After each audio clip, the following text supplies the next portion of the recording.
wide eyes this morning when I came out with a suit jacket on. Don't get used to it. I bought a new suit for my wedding. The only other real suit that I have that fits me well is my suit for my wedding, but it's heavy.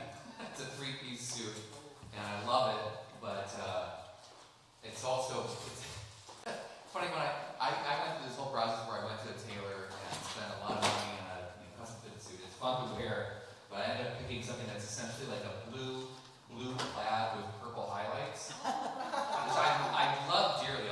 Sometime I'll show you my wedding pictures, but it doesn't fit with much anything else. Even the jacket doesn't really go with much else.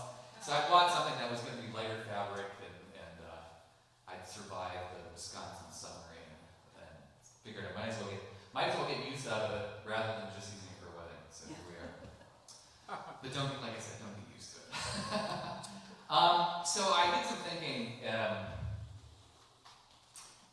about what we were going to talk about this morning, because last week I didn't have much of a plan before today. We kind of meandered into the minor prophets, and I had fun last week looking at Obadiah. That was great.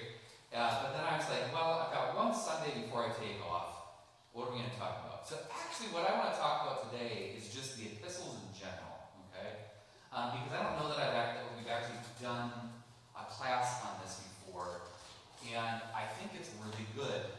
Because I was going to prep Jude, and I'm looking at Jude, and I'm like, I remember why I don't read Jude.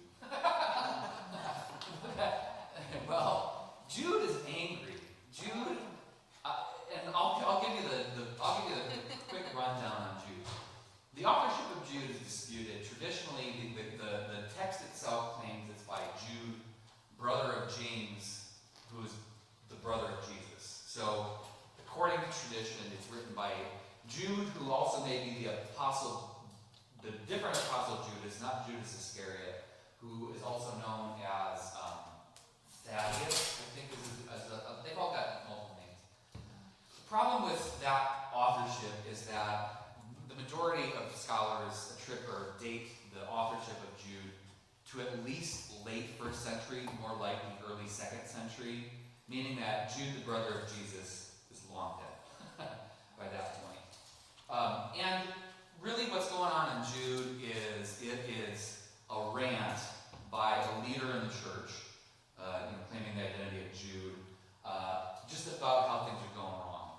It's essentially what it is. And he has one chapter which is a list of everything that's going wrong in the church and things that he thinks should be fixed. I didn't want to deal with it this morning. I wasn't feeling that vibe. We had Obadiah last week. I wanted to talk to him about it. So we're going to talk about the epistles today, and if we have time, we'll actually look at the letter to Philemon, which is the shortest epistle by far. It's 250 words or something crazy like that. Really short. And is one of the authentic Pauline letters as well, too. It's not one of the pastoral epistles.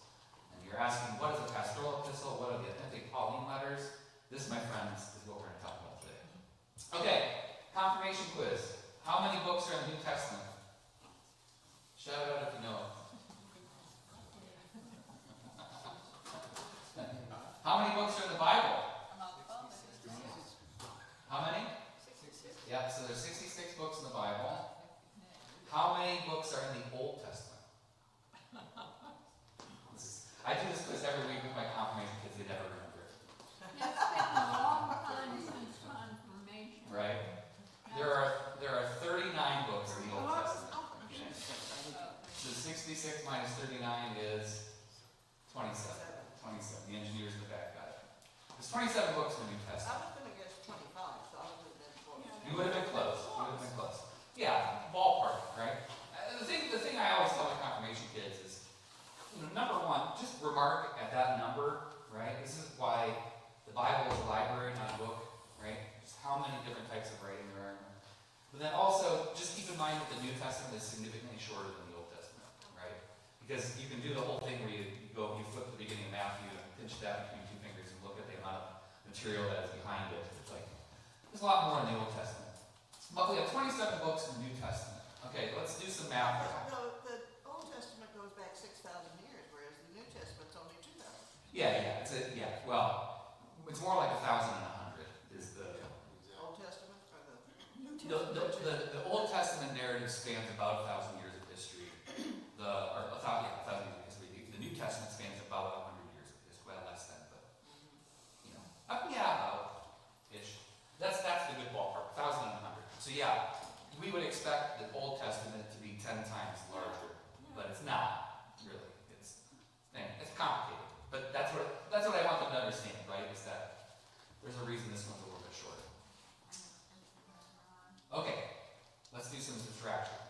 How many of the books in the New Testament are Gospels? 4. Okay, so that gives us 23 books. Psalms is in the middle. What's that? Psalms is in the Psalms is in the middle of the Bible. Yeah, that's the other thing I teach the confirmation kids is if you want to navigate the Bible, go right to the middle, and 99% of the time you'll end up in the book of Psalms and Proverbs. And then if you know what comes before Psalms and after Psalms, you can navigate that way. Okay, so we start with 27. We've got 4 Gospels. Let's count out the weird ones. Letter of Revelation of John. Book of Acts, which could theoretically be included in the Gospels because it's written by Luke. It's the Luke-Acts narrative. And then we have the letter to the Hebrews, which is anonymous. Okay? So 23 minus 111 is 20. This is how many general epistles there are. Or not good, I shouldn't have used that term. This is how many true epistles there are. So just remember the number 20. That's a good ballpark. So we've taken out Acts, Revelation, and the epistle to the Hebrews. Okay? Traditionally, these 20, hold on. Let me stop putting my foot in my mouth. Let's do more math. Okay. Out of these 20, there are 13 and a half that were attributed traditionally to Paul. Okay? And I say a half because for some time, people just thought that the letter to the Hebrews was written by Paul. It was not. 100% was not written by Paul. Okay, it's written by somebody else. But there are about 13 letters that are attributed to Paul, not including the letter to the Hebrews. Okay? Of those 13 letters, in the year of our Lord 2026, we are confident, 100% confident, that 7 were in fact written by Paul. Okay? There are 7 Pauline epistles that we know for sure. And these are the first epistle to the Thessalonians, the epistle to the Galatians, the epistle to the Corinthians, both of them, the epistle to the Philippians, the epistle to Philemon, and the epistle to the Romans. Those are the ones that almost 100% of scholars say, yep, these are all written by Paul. You're asking, go ahead, Susan. What criteria was I was just about to talk about that. And so you're asking, how do they determine that? What are the criteria by which they judge that? I'll say 3 general things. First is how they're written. So vocabulary, grammatical structure, the ways in which, literally the way in which it's written, right? If you were to look at, if I were to look at your journal, which I'm not asking you to do, but for those of you that keep a journal, and I were to look at your journal entries over 40 years, the writing's going to change, right? Because you change. You grow older, you evolve, you learn, etc. But generally, the voice in which you write isn't going to change, right? You can see this in books that you buy, right? You can tell an author's footprint by the words that they use, the way that they write. I've gotten into a couple of long series thrillers, and I'm like, I got like 3 books in because the first one was interesting. I'm like, I can't read this writing for 10 more books. I just can't. I can't do it. So that's one category. The other is historicity. So, does it make sense that Paul, who died, long before the end of the 1st century,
Onesimus, but he's also writing to,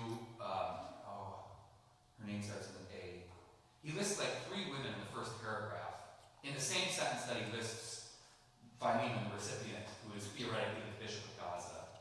So, or not the Bishop of Gaza, that was Jude, he's the Bishop of somewhere, anyway. So it's like, here's Paul acknowledging the leadership of these women in church, and then in 1 Timothy, he changes his mind. So that's one of the reasons that the letters to Timothy are in the pastoral epistles. We'll talk about what that means in a second. So we started with 13. There's 7 that we know for sure. There's 3 pastorals, and then there's 3 Deutero-Pauline epistles. And this is the battleground right now. Is the what scholars are butting heads about is debating the authorship of these. And these are the epistles to the Ephesians, the Colossians, and the second epistle, the Thessalonians. Okay? And for all the aforementioned reasons, okay, which is writing, content, and dating, right, historicity. Okay, I'm not going to get into. We're not going to debate the Deutero-Pauline epistles. Just understand that those are the 3 that are kind of up in the air. Those are all the Pauline epistles. So we have 7 for sure, 3 pastoral, 3 Deutero-Pauline, and then we have what are called the 7 general epistles. That's why I said I shouldn't use the word general, which means if the authorship is diverse. Okay, and the list of these includes Jude, it includes James, 1st and 2nd Peter, and the 3 epistles of John. Those are all the general epistles. Okay, and again, we can talk about the authorship of those as well too. And again, in terms of authorship, we have the tradition, so who it was traditionally attributed to. We have the debate around whether that's authentic or not. I'm going to throw a complicated term out there, which is fun. I'm not expecting you to remember it, but you're going to see this pop up if you ever get into this.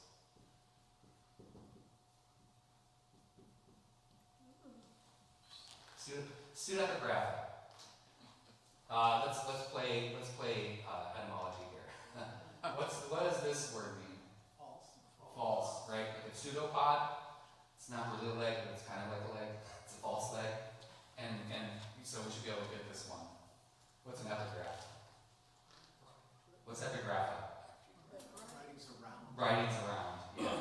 So it literally means it's false writings around. So like for example, the letter of Jude by Jude, a Jude, is a great example of what is thought to be pseudepigrapha, because Jude, the brother of James, the brother of Jesus, also known as Judas, I think also known as Thaddeus, may or may not have been literate, and likely died long before we date that letter to, right? Which is at best late 1st century, more likely early 2nd century.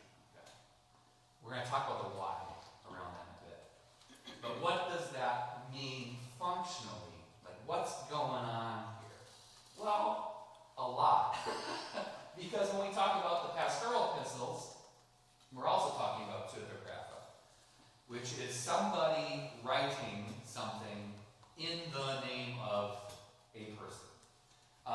In both the case of Jude and the pastoral epistles, right at the beginning of the letter, you have the letter stating its authorship, right?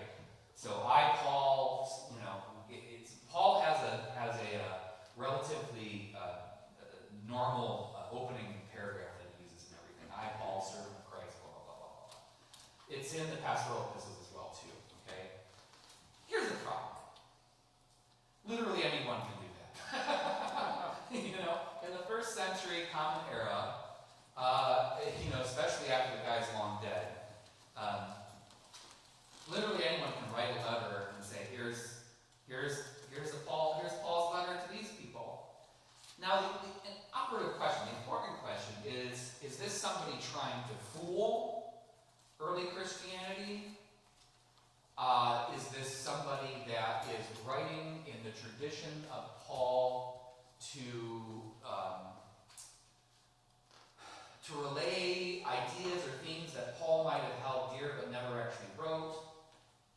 Is somebody claiming the authority or the tradition of Paul in order to authenticate or to give power to their words or ideas?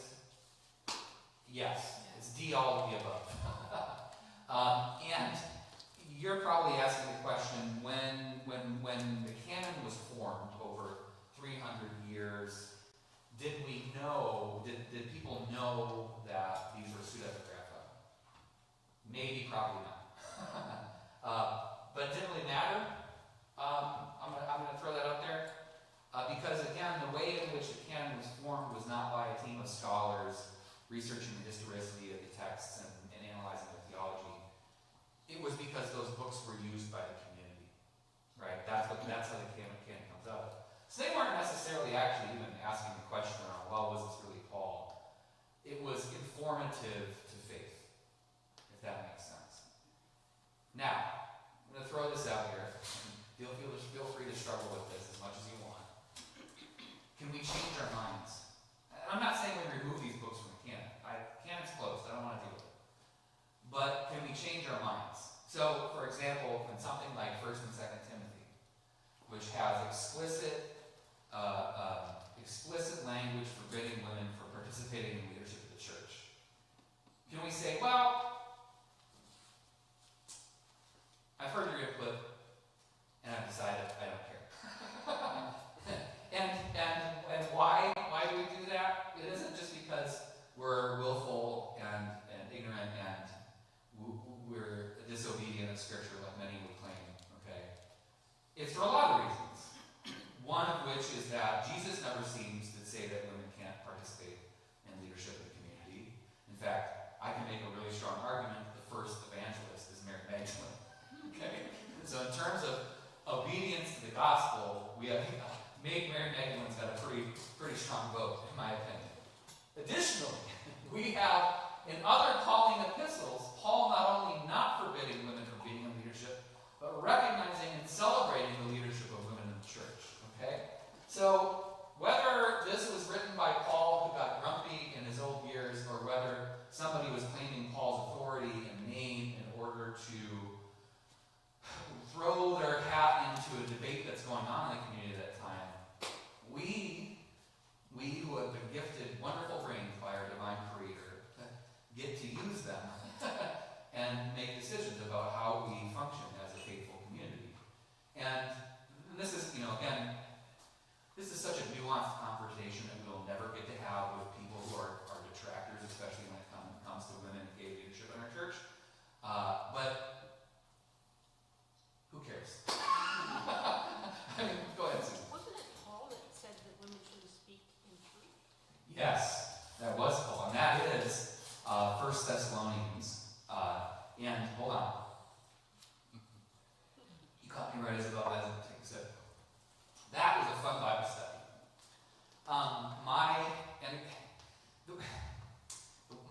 The one thing that my friends Ryan and Anna always remind me of is be really careful of saying, well, but it's really this.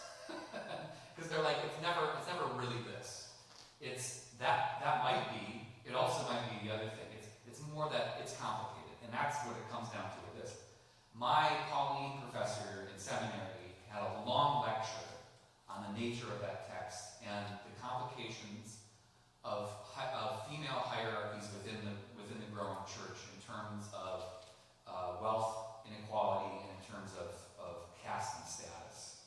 And his argument, he wrote a paper on this. His argument is that so one of the things that was going on in that time period was you had women who were the heads of households who were converting their household en masse, including slaves, right? So ancient world, this is just a reality. And in those slaves, they're not individual men, they are families. These are households that are essentially indentured servants of a wealthier household. The whole household is converted to Christianity. So when we talk about Philemon, it references the church that is operating in Philemon's home. Okay, and we'll read about Philemon in a bit.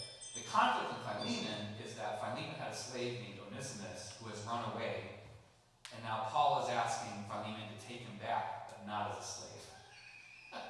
Okay, so referencing silent. One of the conflicts that my professor, David J. something, David J. not Justice, that's a baseball player.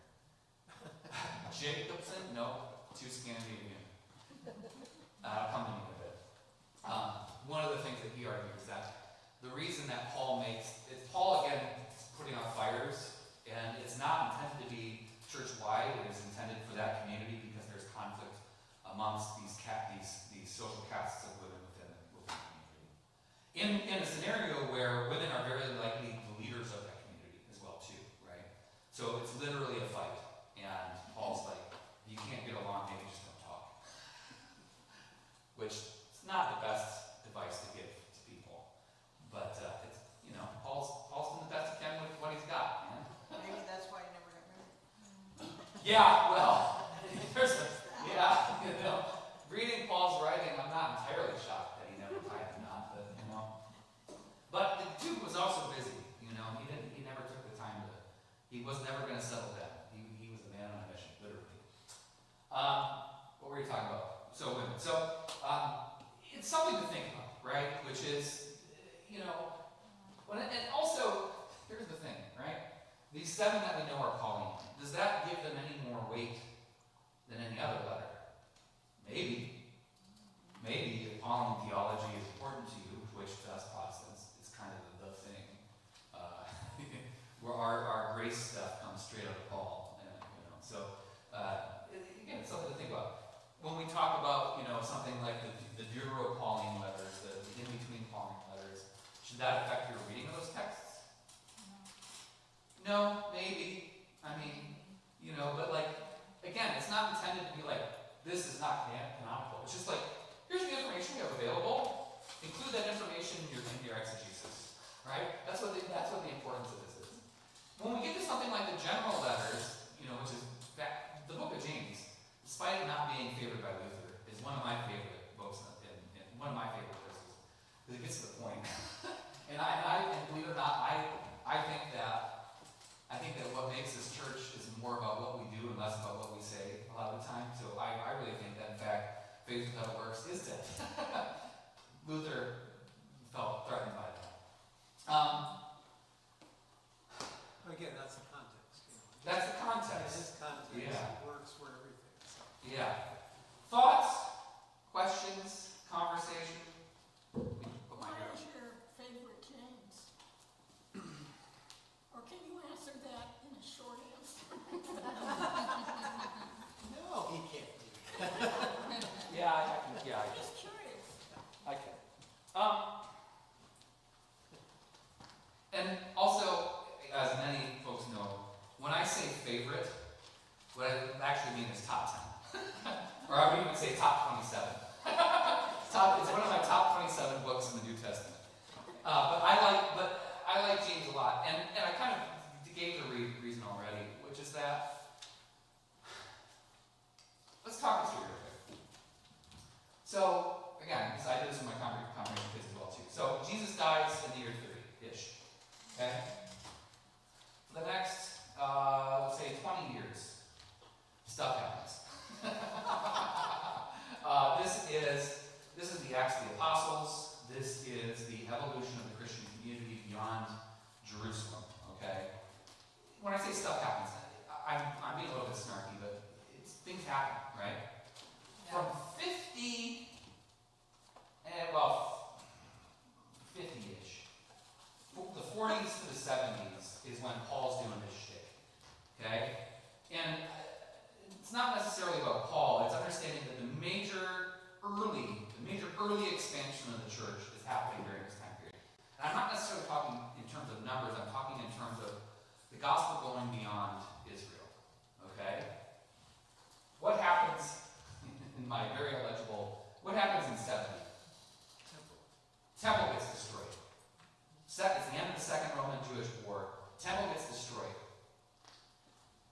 The majority of the people that are converting to Christianity in that time period are Jews. Straight up. Okay? Now, that doesn't mean the conversation isn't happening. We've read Galatians, we've read Romans, right? We've read Corinthians. We know that this is a debate going on within the church. But by and large,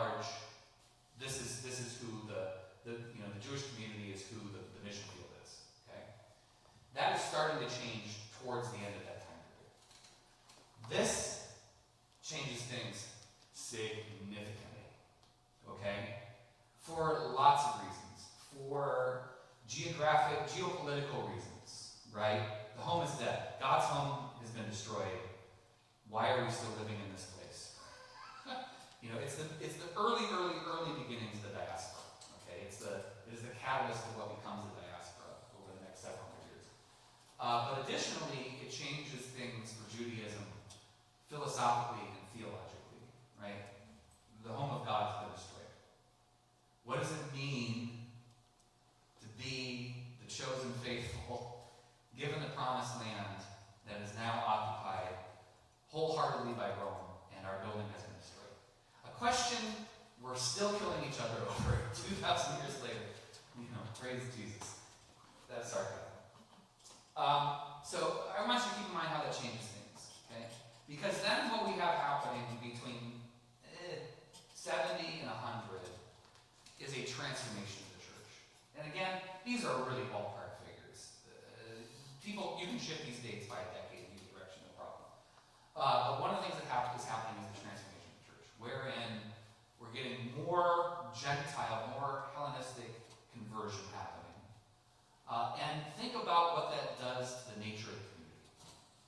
Think about what that does to a question of leadership. Like, our imagination is our tool here, right? Can you imagine that as a scenario in which there was a church that was founded in the home of a Jewish family, a Christian church where you've got other families that are coming to worship and do the things, and all of a sudden they've got Greeks showing up? That never happens, right? The one German family comes to the Norwegian Lutheran Church, or the Catholics come to the Lutheran Church, or the Lutherans go to the Catholic. So just imagine what that does, or imagine what that says. How that is symptomatic of what's going on within that early Christian community. So I'm getting to a point here. The writings that happen between, we'll say, 90 to 120 are all happening in this context of significant transformation in the community. Jude, the angry letter from Jude, or for somebody claiming to be Jude, is happening during a time of great transformation within the church. The letters of 1st through 3rd John, pretty much all the general letters, are written during this time period. What we're getting in a lot of ways in the epistles that we have is we have the message of the victors. We have the message of theology that won out in the face of a lot of conflict. Because what else is going on during this time? It's not just Jew versus Greek. It's the concept of Gnosticism and heresy. What is the true faith? Right? What is the true faith? There are books, there are libraries written about Gnosticism. It's fascinating. It's absolutely fascinating. These are not evil people. Okay? I want to put that out there. These are not evil people. No matter how that early church may have characterized them, these are people that are doing the same thing we're doing, which is struggling with our faith. Again, my go-to example is Marcion, right? Because that's kind of the easy one for to understand. Marcion was just like, I think this Old Testament God was a jerk. I don't think Jesus is like him in any way, shape, or form. So I'm just going to go with that. I'm going to take the Gospel of Luke and some of the other bits of the Gospels, and we'll run with those and see how it goes. Of course, he got shot down, right? But not literally. So again, if you just think about how we all seem to do this peripheral. This is the core of who I am. Yeah. And there are these other things. So that Gnosticism is all about emanations. How close are you to the center of the universe, the center of truth, right? Yeah. And so that's a pretty human thing to do, given all the hierarchies in human cultures, right? Yeah. How close are you to the center of power and therefore God or whatever? So what is the core, and then how far away can you go before it's so adiaphorous? Before it splinters It off. really doesn't make a lot of difference, Yeah. And if we could just acknowledge that, I think we'd be better off. Because Absolutely. everybody's on that spectrum someplace. Absolutely. Why do you go to church? My reason's over here and your reason's here. You think your reason is absolutely central to all of reality, but I think you're psychotic. So, blah, blah, blah.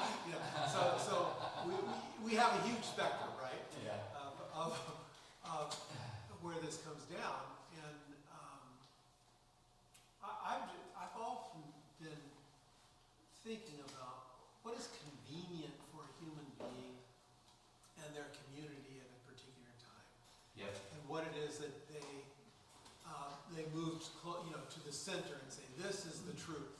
This is the core of the truth. And these other things, they're part of the truth. Santa Claus is part of Christmas, but he's not really the part. He's just baby's the part. Kind of. And so, Christmas is a great example of that. Easter's a great example of that. But what I think is that we don't give credit to how God is functioning with some pretty humans. Well, let's say fragile entities, fragile egos, fragile communities. Again, where's the authority in the community? Yep. When I think about the exclusion of women for so long, I keep coming back to just the two laws: primogeniture. The male is the oldest male is going to inherit everything and can simply write the rest of you out. Yeah. And the female actually being cleaved from father and mother and household, and To join with a new right, family. to join a new household, and so is doomed to be not just secondary but tertiary, and so how do you engender authority in that group of people? Pretty tough. Yeah, and then who die in childbirth young and are young by the nature of when they have children and all that. So it's I look at just the biology of things, and so you might have somebody writing saying, well, it's easy just to tell the women to just go away and be quiet, wear this, blah blah blah. Yeah. Because they're distracted. Blame it on their hormones. They're distracted. Yeah. They are distracted and distracted. And so you've got these men who are thinking, we're guarding this truth. Yeah. And then Nicaea is the best, I think, fight that we have, and we really should spend time in that because. That's a good idea. Because people like Yeah, JD fun Dance think stuff, they yeah. understand it. I'm gonna write that down. Yeah. A future study could be The ecumenical councils. Absolutely. Well, that'd be fascinating. Yeah. Okay. Yeah. That might be what we do this fall. Yeah. I'm excited. Yeah. Because so much of where we're at Yeah. is influence. based on, Yeah. I was just talking to my son who's a lawyer, and I keep telling him, I've told him for years, that in a way we're always dealing with our precedents in law, but also in the In the church as well too. Yeah, we say we get our. What do you think of papal encyclical? Right, we say that God was faithful back then, and so what did those people come up with? Yeah. Why are we that different? Why do we think we can depart from that? Yeah. All that. So, questions of authority are oftentimes, I think, about accidents of convenience. One of the ways I often think about it is that the formation of the church over time is all about gravity, right? Whether you're gravitating towards common ideas, whether you're gravitating towards a personality, or actually whether you're gravitating out of a conflict. The way in which a lot of our church gets formed is less conscious than we like to believe. Because the denominations that form out of conflict and whatever will tell you, ours included. I'm not casting aspersions on anybody. I'm saying what we will tell you as the ELCA when you ask us who we are, is we'll give you a list of these beliefs and ideas, and if you ask us about history, well, we are formed out of the merger of these traditions, et cetera, et cetera, et cetera. How much of that was somebody sitting down and drawing the roadmap and saying, in 1989, we're going, no. No, it was the people that was doing the thing that made the most sense at the time. It's gravity, right? How often do we make, how often is that? Now here's the important thing. Can God operate through gravity? Yes. Absolutely. In fact, I'm mixing, physical metaphors now. I could say one of the miracles of the universe is that things stick together. I mean, it's actually shocking how much, and the reason that anything exists is because of this force that we ultimately can't explain, that draws the pieces of an atom together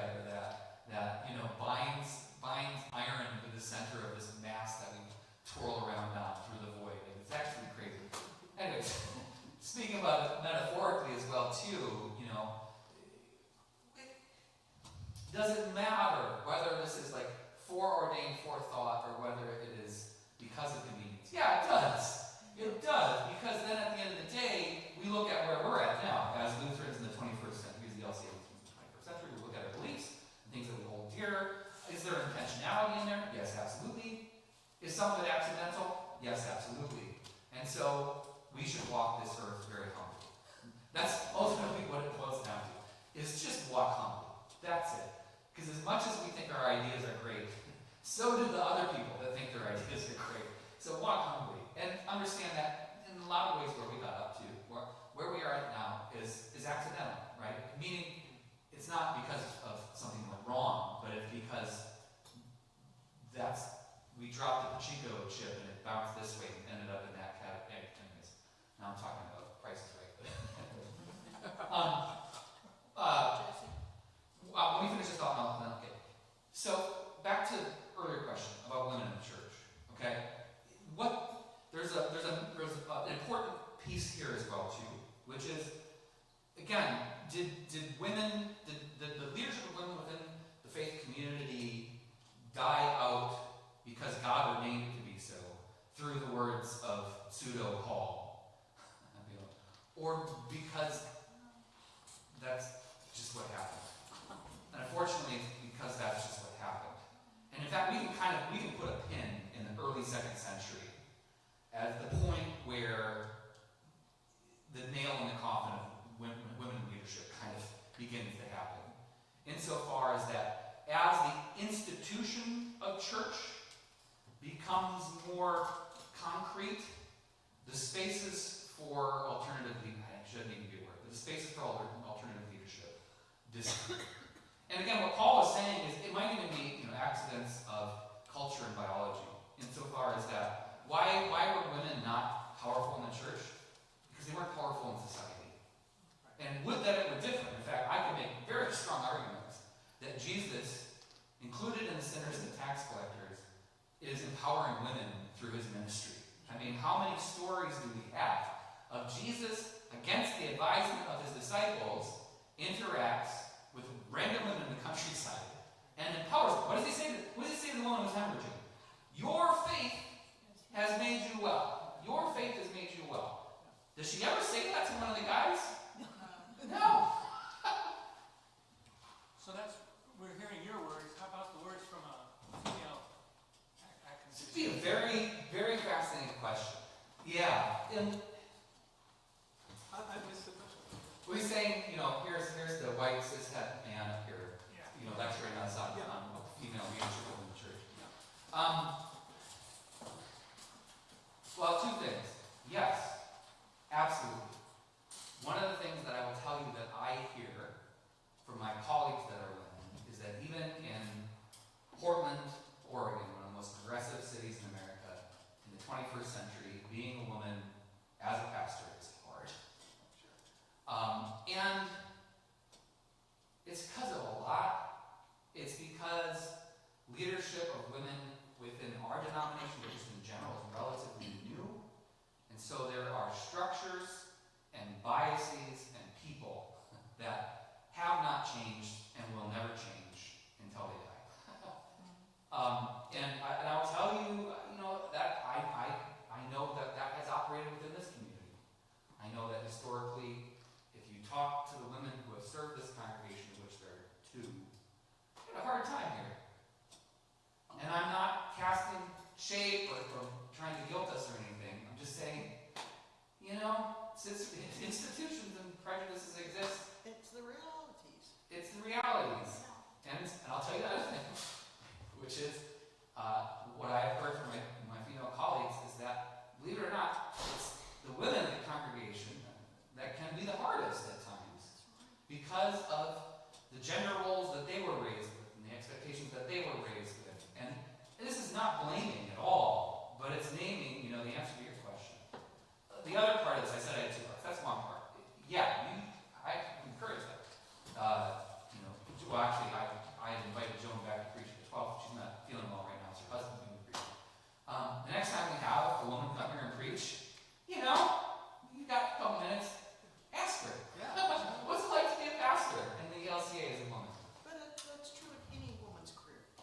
Hey, man. Yeah, I'm sorry. Woman. Yes. Yeah. It's the other thing. So I actually took a class called on women clergy. What, I can't remember the title. Women in Ministry, I think was the name of the class. It was taught by Patricia Lowell, who was the bishop of the St. Paul area synod, was the dean of students while I was at Luther. Amazing lady. And we read a book called The Stained Glass Ceiling, which is a great read if you want to. I've got it in my library. I can look up the author for you. If you're interested in getting a perspective on what it's like to be a woman in church leadership, stained glass ceiling.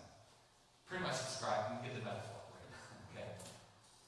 Well, you finally have a female Archbishop of Canterbury. Right? Yeah.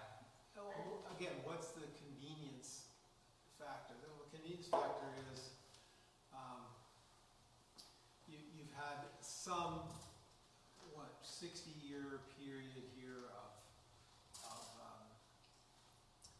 proto female liberation, or whatever you're going to call it, in the Western society. Yeah. That is to this moment being battled ferociously. I personally think it's the basis of division in the Western world at this point. Oh, yeah. I agree. You have guys who don't know their roles because females are simply eclipsing them in achievement, Yeah. in just education, you name it. And instead of blaming those females, maybe listen, right? But it's like, no! Yeah, it's their fault. It's their fault. Yeah. Yeah. Yeah. Well, and that just kind of goes to represent, the fact that, in 2026, on the day that we're celebrating 250 years as an institution, right, as a political institution. All men are created equal. All men are created equal, my friend.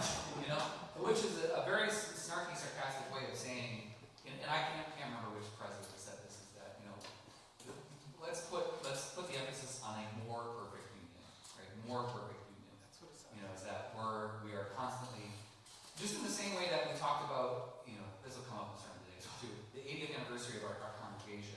What are we celebrating having, sat in this spot, well, for 60 years, but 80 years as an institution? What is the thing we should celebrate? Is it is it the institution, is it the buildings, whatever, or is it the fact that we have continually tried to proclaim the gospel in this community, moving towards a more authentic representation of the kingdom of God? Ain't never gonna get there, though. Not in this age, So we're constantly striving for that more. Yeah. Right. Well, and sorry, turning into a bit of a lecture, but I'll point out too. That's what these people in the 90s, and the 100s, and the 120s were trying to do as well too. Again, I think it's very lamentable that we had this very brief period, almost in the book of Acts, in that surrounding period, where we had women functioning as leaders within the faith community. Man, how great would it have been if that image would have prevailed through the next 2,000 years, but it did.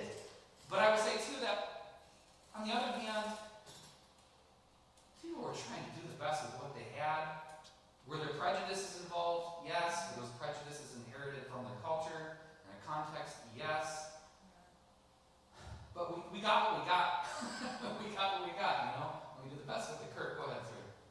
Well, and also, I think part of what maybe what we're missing too is culturally it was a revolution for women and men to even sit together during service. Absolutely. And so that caused some of that Absolutely. conflict, even in, if you want to call Amen, brother. it pseudo-epigraph.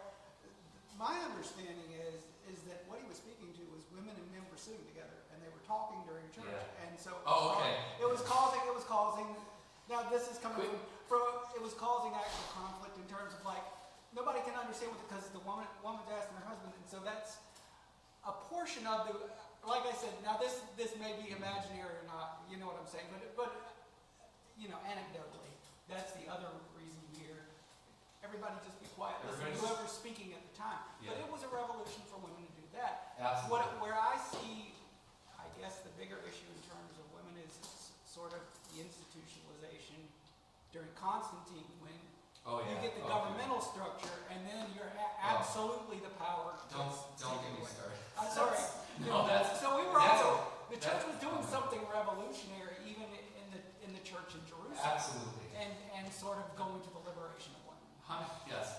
Well, and this is something that our brain, because, when we're doing the work of like, okay, here's this letter that was written in 90 CE, we're trying to get meaning out of it 2,000 years later, and doing that work, it's like, well, this thing doesn't exactly fit with the culture or context, inheritance through the male line, and, men can speak, etc. It's like, the thing we tend to do is like, well, what's right and what's wrong, and how do we reconcile this? And we forget that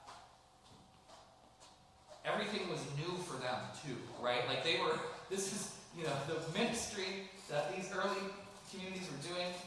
We talk about cutting edge ministry in the 21st century. They were literally doing cutting edge ministry, in their day and age, insofar as that, like Acts 2, the image in Acts 2 of what those early faith community looks like, relative to culture writ large, is absolutely insane.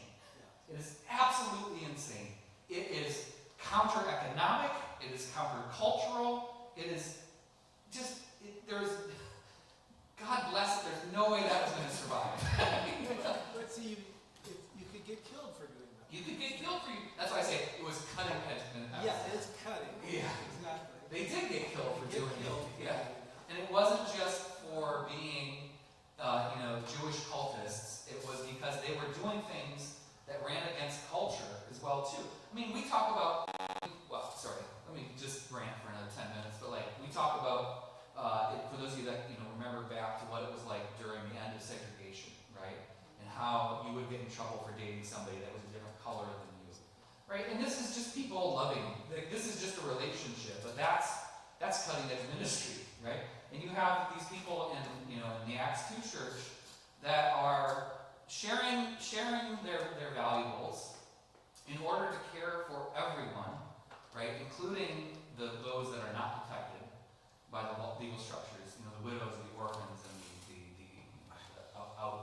outcasts. They are sitting and touching one another, right? They are. Now, granted, when they got baptized, the women and the men got baptized separately because they were naked, but then they came back together and shared a meal together. Things that would not have happened in the synagogue. So let's not sleep on the fact that, things weren't ideal from a modern perspective, but it's pretty crazy. And also, don't get me started on the 4th century church, especially in terms of what's the first thing the church does when they get given some authenticity or some not recognition even, the blanket that gets lifted off of them in the post-Constantine's revolution. They go after the Jews. Literally the first thing they do is, what we gotta do? We're gonna round up all the Jewish families and kick them out of our cities. It's like, man. You guys wanna read Philemon real quick? It's one chapter. Philemon. It's a little. I think it's fun.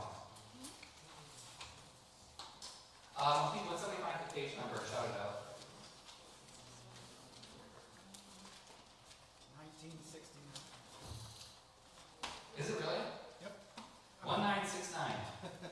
That's where The summer of '69. Pretty good guy, yeah. Does a lot of good. To our beloved, and Philemon, Philemon, your guess is as good as mine. I'm sure there's an appropriate way to pronounce it in Greek, but I've always said Philemon, so that's what we're going with. Comma, to our sister, Aphia, to our fellow, the church in your house. What a cool image, right? So who's he writing to? His friends. He's writing to his friends. Yeah, he's writing to his friends, not only to his friends, he's writing to a church that is literally a household, right? Which is headed by Philemon and Aphia. Okay? Grace to you and peace from God our Father and Lord Jesus Christ. Paul's tagline. I thank my God always when I mention you in my prayers, because I hear of your love for all the saints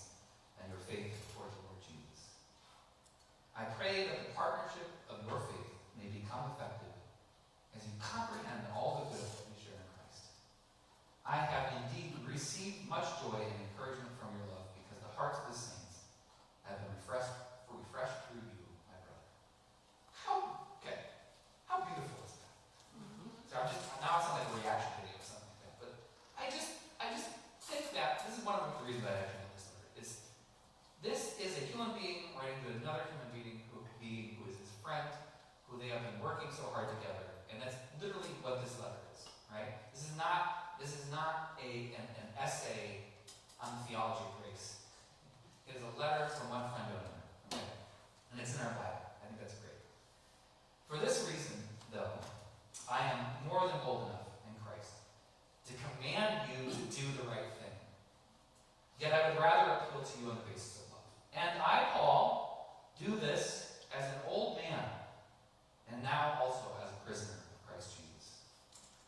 I am appealing to you for my child, Onesimus, not literally his child, okay, metaphorically, whose father I have become during my imprisonment. Formerly he was useless to you, but now he is indeed useful to you and me. I am sending him, that is, my own heart, back to you. I wanted to keep him with me so that he might minister to me in your place during my imprisonment for the gospel. What role is Philemon serving right now, Paul? He's his caretaker. Okay, when you're in prison in the first century in Rome, you do not get 3 meals a day.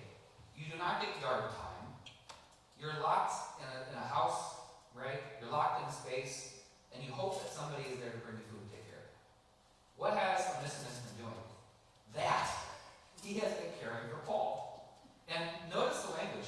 I am sending him, that is, I am sending my heart back to you. And just think of the complexity of this. This is Onesimus, formerly Philemon's slave, who has become Paul's child.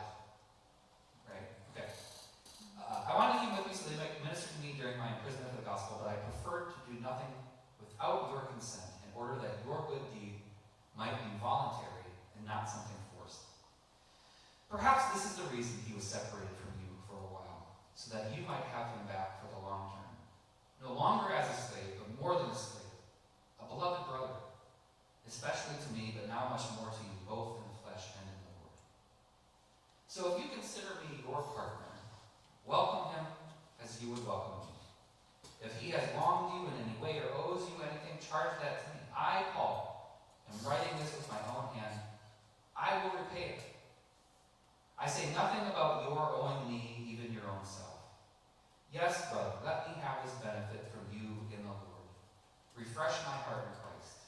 Confident of your obedience, I am writing to you, knowing that you will do even more than that. Such a Paul. One thing more. Prepare a guest room for me, for I am hoping through your prayers to be restored to you. Epistles, my fellow prisoner in Christ Jesus, sends greeting to you, as do Mark, Aristarchus, Demas, and Luke, my co-workers. The grace of the Lord Jesus Christ be with your spirit. Amen. Okay, here's the other thing I love about this letter. Paul, in prison, is writing to Philemon saying, prepare a guest room for me. Do you think he means that literally? Or is this Paul saying goodbye to his friend? Maybe both. Maybe both. Yeah, maybe Paul is hopeful. And this is my bias. What I hear in this letter is that this is a goodbye letter, I think. This is Paul not knowing he's going to get another letter out to his friend. He is sending the person who is caring for him, right, the person who is providing for him, he's sending him now to Philemon saying, maybe the reason he left you was so that he could come back to you to be with you forever. Right? So he's sending his caretaker away to Philemon in the hopes that he will be to Philemon no longer as a slave, but as a brother, because he is Paul's son. Man, alive! This is beautiful stuff, isn't it? This never pops up in our lectionary. Well, beautiful, and again, what is the cost? You can't just free a slave. All the other slave owners will kill you. Yep. And the whole society is based on slavery. Yeah. There isn't a part of the Roman Empire that isn't based on slavery. You don't want to set a precedent. It would hardly be a precedent. You'd be dead. Yeah. So you wonder how Philemon is supposed to pull this off, given his peers. And that's why I laugh at Paul saying, I know you figured it out. Yeah, right. I write anticipating your obedience. Yeah. Yeah. You know? I mean, you can say no Jew, Gentile, slave, Yeah. female, all Great that, words, man. but, you know. Yeah. But the reality is a lot more complicated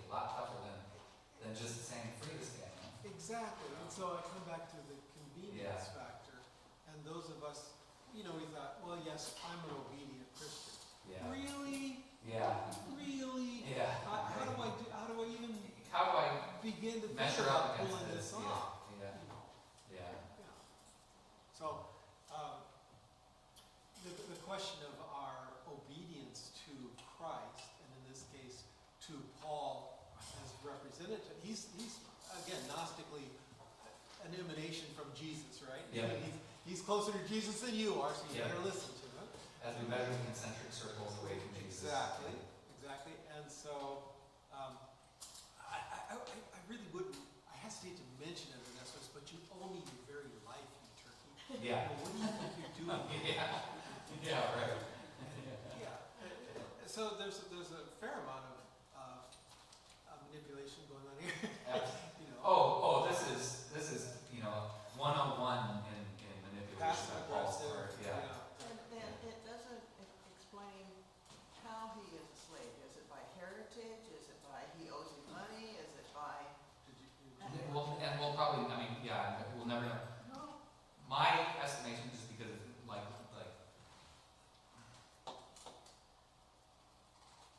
the economic picture of that world is not so dissimilar from our economic picture, insofar as that poverty and character are closely intertwined from the perspective of the wealthy. And so a lot of people who are slaves, it's essentially they're selling their labor to a household in the expectation that that household will provide to them. In which case we're talking about, we would use the concept of indentured servitude.